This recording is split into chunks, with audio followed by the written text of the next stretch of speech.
there's some confusion about the I am. I've been exposed to your teaching for over 10 years now. I love the language. It's very direct. And yet I'm also inspired by Nisargadatta and other people like that. And he speaks very much, I'm reading the Nisargadatta Gita, and it's basically a meditation on I am.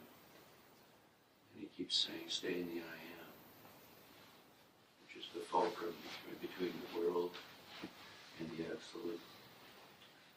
And I was wondering if you could draw a parallel between that and the teaching which you offer us, if we can call it that.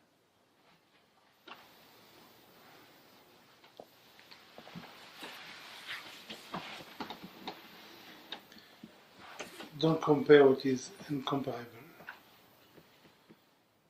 Maharaj was a spiritual teacher. He is no such a thing.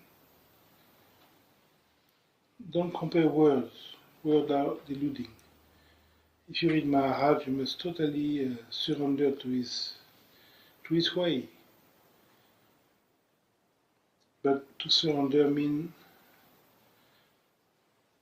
stay free of concluding, stay free of understanding. Maharaj was not in what he was saying, he was in what he was. So don't try to grab him by his word, because his words were transformed. Friedman first made a huge transformation, and John Donne and Powell, and his words were castrated from many elements of creativity. People around Maharaj who were Brahmin were refusing of translating many things he was saying, because he was using some word that Brahmin are not supposed to say. We consider are very unholy in India. So, even on translation from Marathi, he was very much. It's a bit like if you read the book of Jean Klein. Jean Klein was an artist, totally creativity. His talks were about art, about beauty. When you read his book, where is that? It seemed very dry. He was only talking about metaphysics. It's not true. Because the book of Jean were castrated too. We remove what was needed, we remove what was this and that. So what remains is supposed to be the center, but in fact it is concept. You cannot find his creativity in his books. Now with Maharaj. So be careful to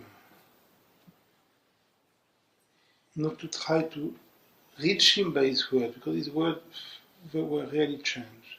But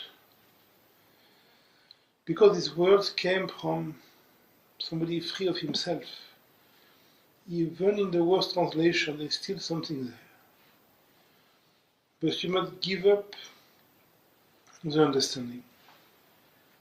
You must give up the study of his teaching. You cannot study and give yourself. You cannot be a boxer and a specialist on boxing. It doesn't go together.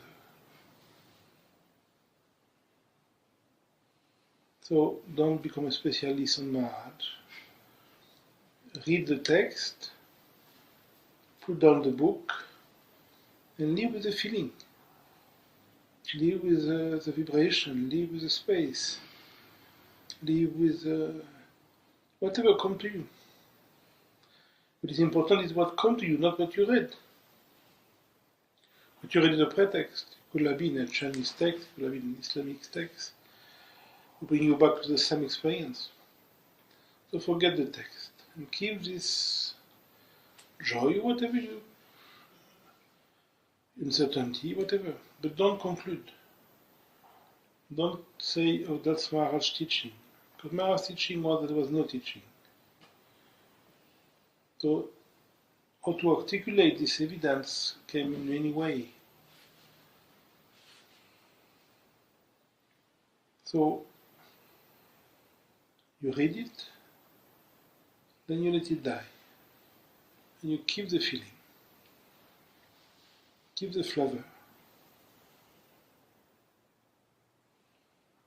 But if you try to compare, if you try to take the text of Ramana Maharshi and Maharaj and Ananda Mahima and Krishna Menon, and if you try to compare, of course you're going to see contradiction. But not even between Maharaj and Maharaj there is contradiction.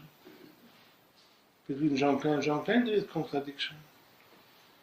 Because what was said was to somebody. Maharaj never spoke in general. He was never talking in general. He was always answering somebody. So how stupid was the person was the level of intelligence needed in his answer. To a very stupid person, the answer has to be particularly brilliant. To a brilliant questioner, if any, the answer could be very plain, very abrupt, very unsubtle. So, the feeling is the only thing important there. And Maharaj, it is true that more than Krishna Menon, for example, use a very special language which is very typical of the Maharashtra, which is very typical of his lineage. Siddheshwar Maharaj, his teacher, was very expressing the same way, and the teacher too. So it is more complex. Don't compare them. Ramana Maharshi you can compare with Krishna Menon because they are very living on the same line of formulation. But Maharaj is kind of very special, very local tradition. He was a peasant, with no education. So his language was very vulgar. That's why the Brahmin didn't want to translate. He has to threaten them, to say what they have to say, what he wanted them to say. And they will refuse.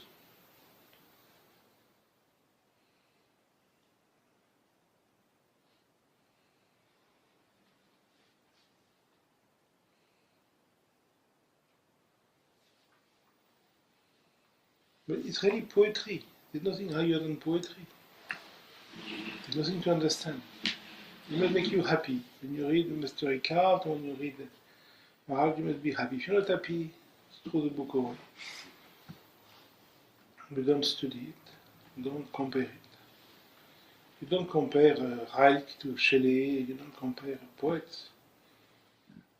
Maybe if you're a teacher, but as a lover of poetry, you don't compare.